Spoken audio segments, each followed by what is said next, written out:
무엇이든지 첫 번째 일어난 일은 의미가 있고 메시지가 있습니다. 첫 번째 사건.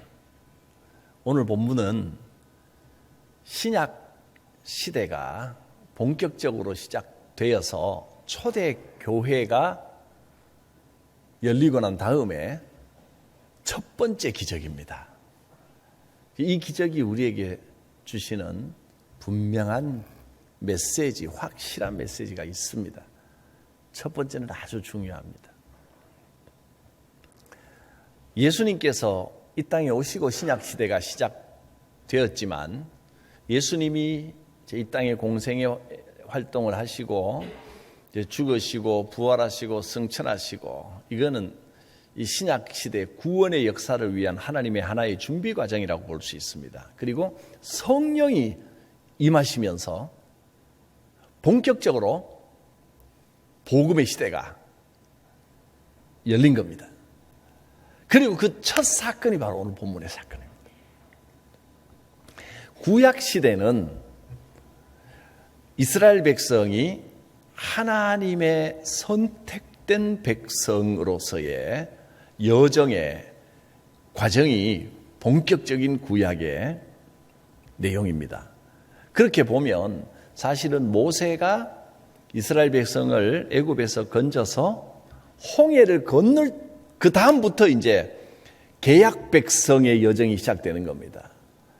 그게 본격적으로 구약이 열리는 것이고 창세기 시작부터 모세 시대 앞에까지는 하나님의 백성이 되기 위한 준비 과정 같은 하나님의 준비 과정, 또 인간이 어떻게 만들어지고 지어졌었고 인간의 생명의 근원이 어디고 죄가 어떻게 시작되고 이런 것들을 이제 우리에게 알려주는 내용이고, 구약 성경의 본격적인 시작은 홍해를 건너고 난 다음입니다.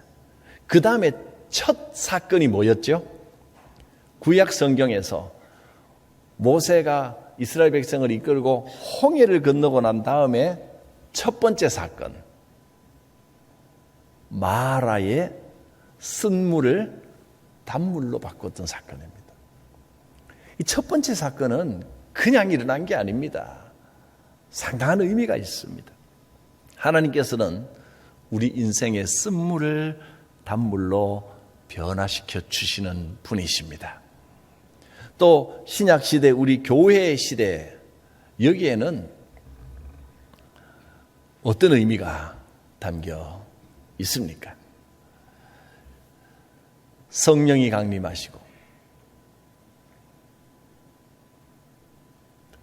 베드로가 사람들 앞에서 성령에 충만하여 설교를 하고 그러면서 이제 본격적으로 교회 시대가 열렸습니다. 그리고 오늘 본문에 베드로와 요한이 기도하려고 성전으로 가다가 거지 한 명을 만납니다.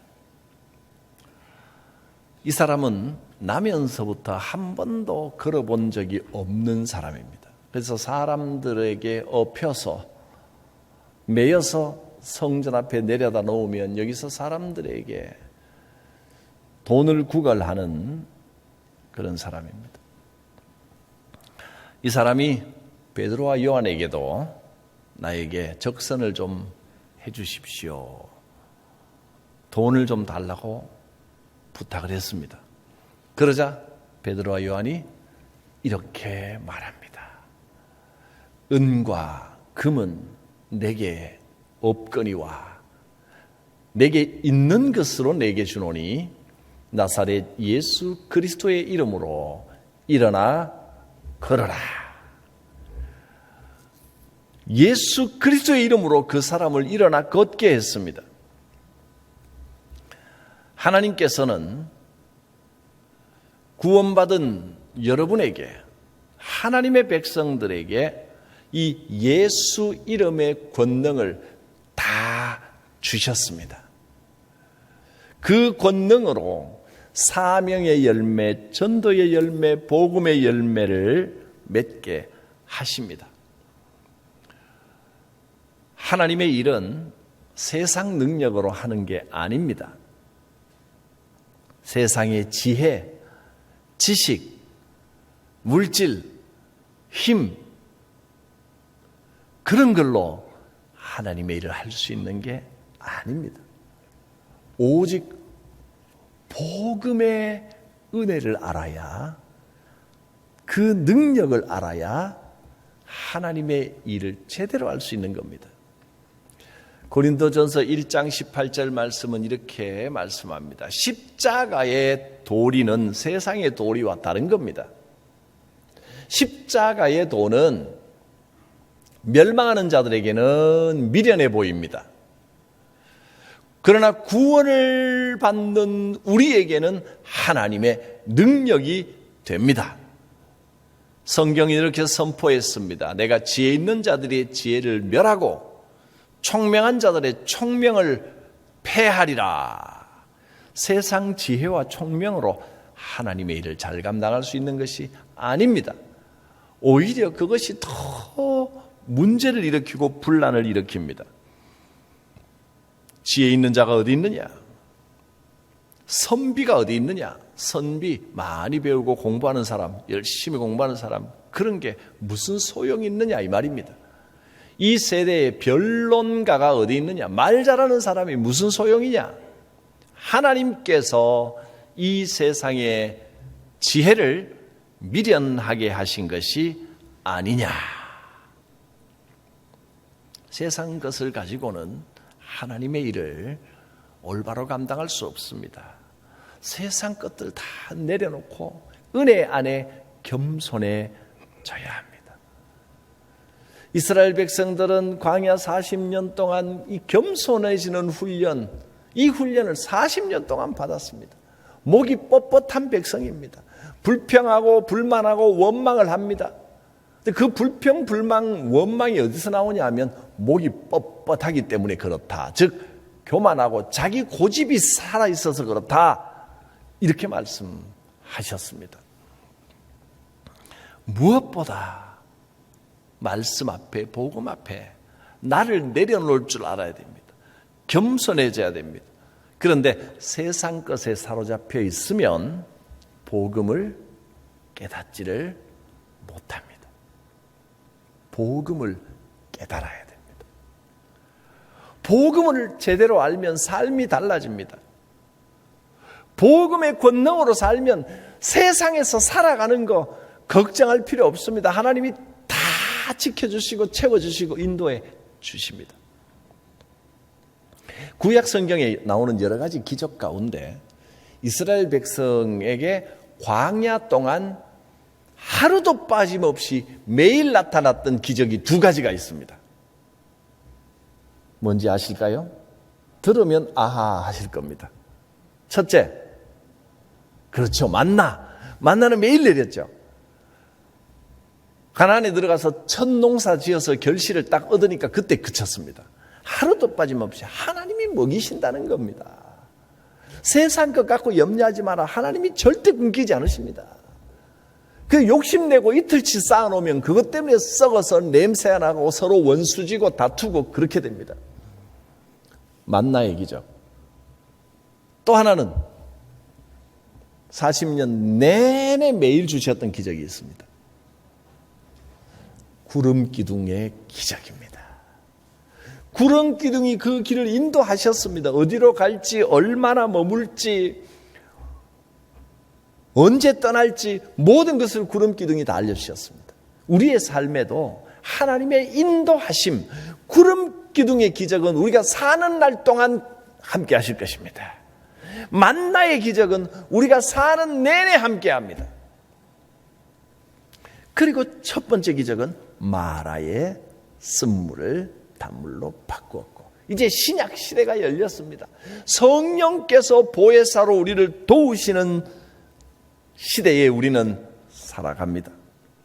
여기에서는 성령께서 깨닫게 하시고 알게 하시고 길을 인도하시고 구름 기둥의 역할을 해주십니다. 그리고 우리는 성령 안에서 이 복음을 깨달아야 되는 겁니다.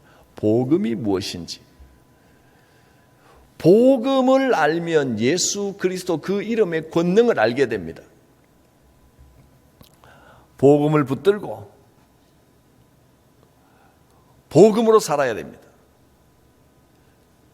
복음이라고 하는 이 말을 가지고 제가 거의 1년 가까이 이 복음을 계속해서 말씀을 드렸습니다. 그리고 복음이 무엇인지를 3가지로 구분하여 말씀을 드렸는데 조금 과장하면 한 100번 말씀드린 것 같습니다. 정확히 세보지는 않았습니다. 복음이 무엇입니까? 복음은 3가지 차원으로 구분해서 이해하시면 이해하기가 쉽다 했습니다. 복음이 무엇입니까? 여러분 또 그렇다고 다른 교회 성도들이나 목사님 만나면 우리 목사님이 그러는데 복음은 3개가 있다 그러더라. 이렇게 말하면 잘못하면 이단으로 생각됩니다. 복음이 3개가 있는 게 아니고 이 복음을 우리가 이해하기 쉽게 3가지로 구분해서 이해하시면 복음이 이런 거구나, 이렇게 살아야 되는구나 하는 것을 잘 알 수 있다. 그래서 제가 이름을 붙여서 이해하기 쉽도록 이제 구분을 해놓은 겁니다. 복음은 하나입니다. 자, 첫 번째, 하나님 나라 복음입니다. 예수님께서 이 땅에 오셔서 회개하라, 천국이 가까이 왔다. 천국이, 회개하면 천국이 이미 임하는 겁니다.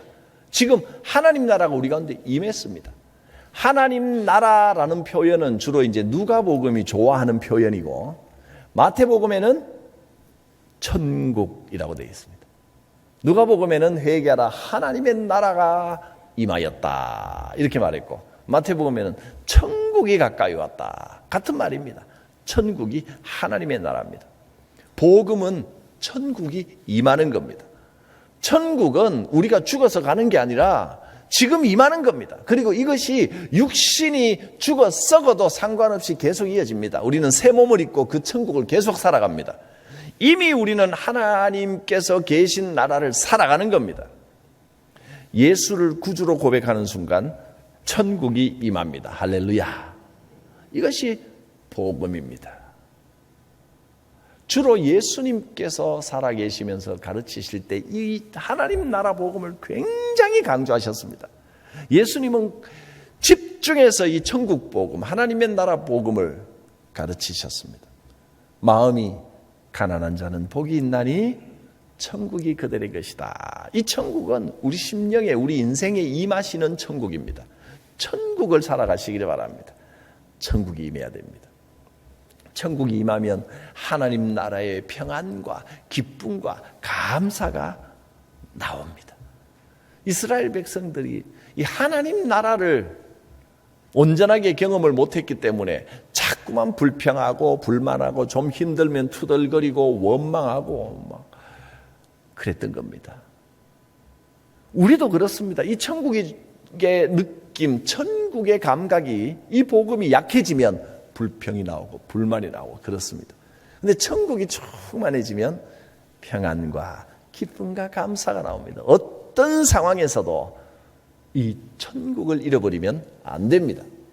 천국 복음입니다. 두 번째는 구속 복음입니다. 구속 복음은 예수님도 간간히 힌트를 많이 주셨지만 사실은 예수님이 승천하시고 난 다음에 바울 사도가 예수님의 십자가의 의미는 이런 겁니다 하고 아주 친절하게 잘 가르쳐 주신 것이 구속복음입니다. 예수님께서 십자가에 달려 돌아가시고 다시 부활하셨습니다. 부활하신 의미가 무엇입니까? 우리의 죄를 다 대신 지시고 죽으시고 다시 살아나셔서 우리에게 새 생명을 주셨다는 겁니다. 그래서 우리는 이 땅의 삶뿐이 아니라 이 천국이 영원히 이어지도록 새 삶을 얻는 겁니다. 그것이 구속복음입니다. 예수님의 피로 내 죄가 다 씻어졌습니다. 할렐루야. 우리는 하나님 앞에 담대하게 의인으로 살아가는 겁니다. 이미 목욕했기 때문에 또 목욕할 필요 없고 이제 손발만 씻으면 된다 그러셨습니다.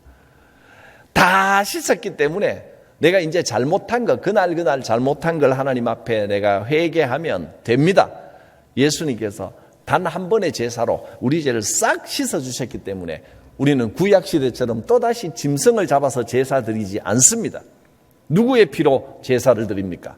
우리 예배는 예수님의 피로. 이 예배 시간에도 예수님의 피가 뿌려진 겁니다. 예수님의 희생의 피로 내 죄가 구원받았음을 믿습니다. 이것이 무슨 복음? 구속 복음입니다. 이건 한번 따라해도 됩니다. 구속 복음, 네. 천국 복음, 마지막 세 번째는 십자가 복음입니다. 이 십자가는 예수님이 달리신 십자가가 아니고 예수님이 달리신 십자가는 구속 복음의 이 능력을 이미 우리에게 주셨습니다. 이 십자가는 우리가 지고 가야 될 내 십자가입니다.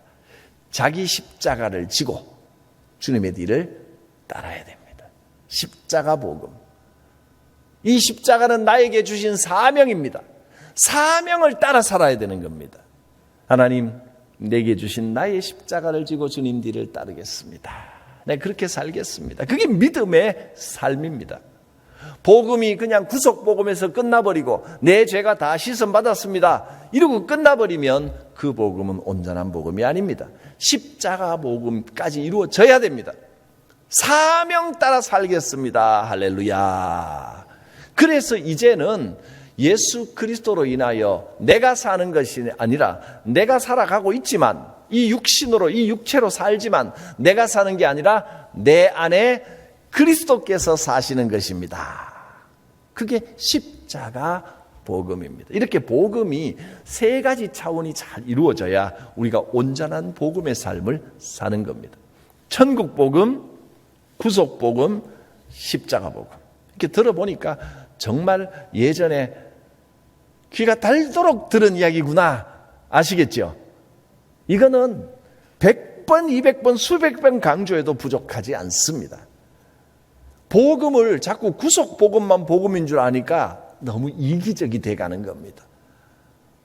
책임지지 않는 사명이 없는 게을른 성도의 삶을 살게 되면 복음을 놓칩니다. 내가 구원받았나 싶었지만 십자가 복음까지 자연스럽게 이루어지는 것이 진짜 복음입니다.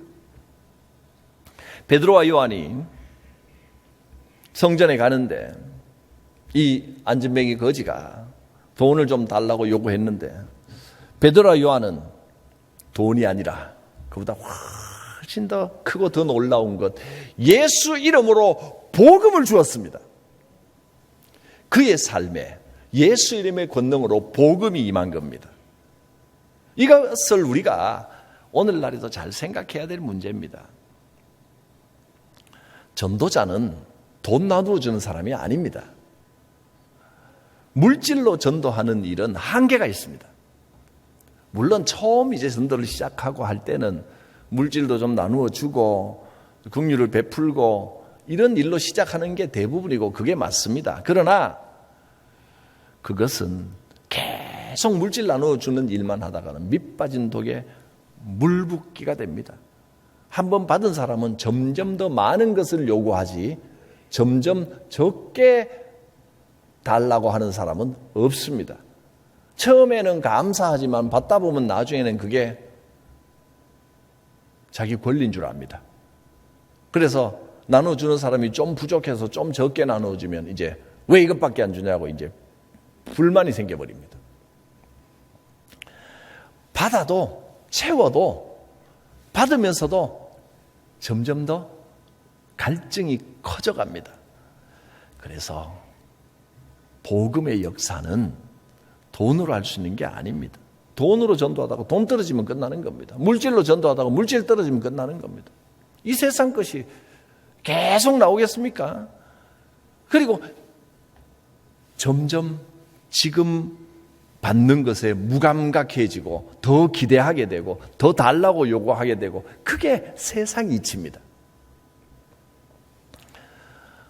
물론 구제사업도 교회가 해야 될 일 중에 하나입니다. 그러나 그것이 교회의 근본이나 뿌리는 아니라는 것을 알아야 됩니다. 제자들은 이렇게 외쳤습니다. 당신이 요구하는 은과 금, 그것은 내게 없다. 은과 금은 내게 없거니와 내게 있는 것을 당신에게 주겠다. 우리는 뭘 가지고 있습니까? 오늘날 교회가 무엇을 가지고 있습니까? 은과 금만 가지고 있으면 큰일 납니다. 복음을 가지고 있어야 됩니다. 은과 금이 아니라 나사렛 예수의 복음이었습니다. 오늘 우리 믿는 사람들이 세상을 향하여, 교회가 세상을 향하여 나누어 줄 수 있는 것이 무엇입니까? 예수 그리스도의 십자가 은혜와 이 놀라운 복음, 예수 그리스도의 능력을 보여줄 수 있어야 합니다.